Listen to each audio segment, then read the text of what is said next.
عالمی مالیاتی ادارے IMF کا وفد اس وقت پاکستان میں موجود ہے اور $1.1 ارب کی نئی قسط جاری کرنے کے حوالے سے مذاکرات کر رہا ہے، مگر جہاں اس وقت IMF پاکستان کے معاشی حالات کی اسکروٹنی کر رہا ہے، وہیں اب IMF کی اپنی اسکروٹنی بھی ہو رہی ہے اور امریکہ میں ڈونلڈ ٹرمپ انتظامیہ سے یہ آوازیں آنا شروع ہو گئی ہیں کہ IMF اور ورلڈ بینک سے امریکی سرمایہ نکالا جائے، کیونکہ اس سے امریکہ کو کوئی خاص فائدہ نہیں ہو رہا۔ سب سے پہلے تو آپ کو یہ بتا دیں کہ IMF اور ورلڈ بینک کو سب سے زیادہ پیسہ امریکہ کی جانب سے دیا جاتا ہے۔ اگر IMF کی بات کریں تو اس میں امریکہ کا حصہ 16% ہے، جو کہ کسی بھی دوسرے شراکت دار سے سب سے زیادہ ہے۔ دوسرے نمبر پر موجود جاپان اور چین IMF میں 6% کے شراکت دار ہیں، جبکہ جرمنی، فرانس، برطانیہ، اٹلی، انڈیا اور سعودی عرب بھی IMF کو پیسے دیتے ہیں۔ اسی طرح ورلڈ بینک میں امریکہ کا شیئر تقریباً 16%، جاپان 7%، چین تقریباً 6%۔ اس کے علاوہ جرمنی، فرانس، برطانیہ اور انڈیا بھی ورلڈ بینک میں شراکت دار ہیں۔ اب سوال یہ ہے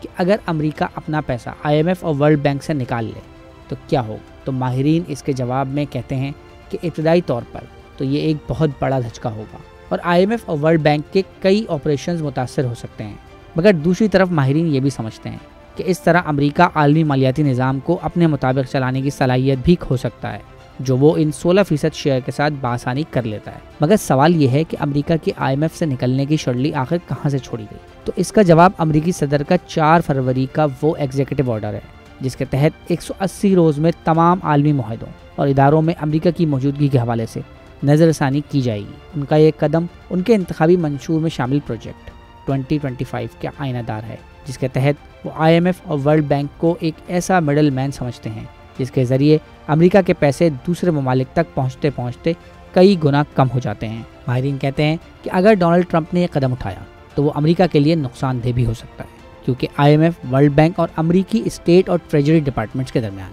قربت کوئی ڈھکی چھپی بات نہیں، اور امریکہ نے اپنے بڑے حصے کو استعمال کرتے ہوئے IMF اور ورلڈ بینک کی اعلیٰ ترین تعیناتیوں کے لیے اپنا اثر رسوخ استعمال کیا ہے۔ یہی نہیں، امریکہ نے IMF اور ورلڈ بینک کی فنڈنگ کو اپنے قومی سلامتی کی ترجیحات کا تابع کیے رکھا ہے، اور اس کی یہ کوشش رہی ہے کہ اس کے ذریعے سے اپنے دشمن ممالک کی فنڈنگ کے ذرائع کو بند کر کے اپنے مطالبات منوائے، جبکہ اس کے برعکس دوست ممالک کو زیادہ سے زیادہ اور آسانی کے ساتھ نوازے۔ یہی نہیں، کچھ لوگوں کا یہ بھی ماننا ہے کہ یہ قدم چین کے لیے ایک تحفہ بھی ہو سکتا ہے، جو اس وقت 6% شراکت داری کے ساتھ دونوں مالیاتی اداروں میں تیسرا بڑا پارٹنر ہے، اور وہ اس صورتحال سے فائدہ اٹھا کر ان مالیاتی اداروں میں اپنا حصہ بڑھا سکتا ہے، جس کے باعث اس کو عالمی مالیاتی فورم پر ایک سبقت حاصل ہو جائے گی۔ اس کے علاوہ اس وقت امریکہ IMF اور ورلڈ بینک میں اپنے زیادہ شیئر کے باعث کئی کانٹریکٹس امریکی کمپنیز کو دینے میں کامیاب رہتا ہے، اور اگر امریکہ ان اداروں سے نکل جاتا ہے تو اس بات کے امکانات ہیں کہ کئی امریکی ادارے بھی ان مالیاتی اداروں کے کانٹریکٹ سے محروم ہو جائیں گے۔ مزید نیوز اپڈیٹس اور ڈیجیٹل سٹوریز کے لیے سبسکرائب کریں ڈان نیوز پاکستان۔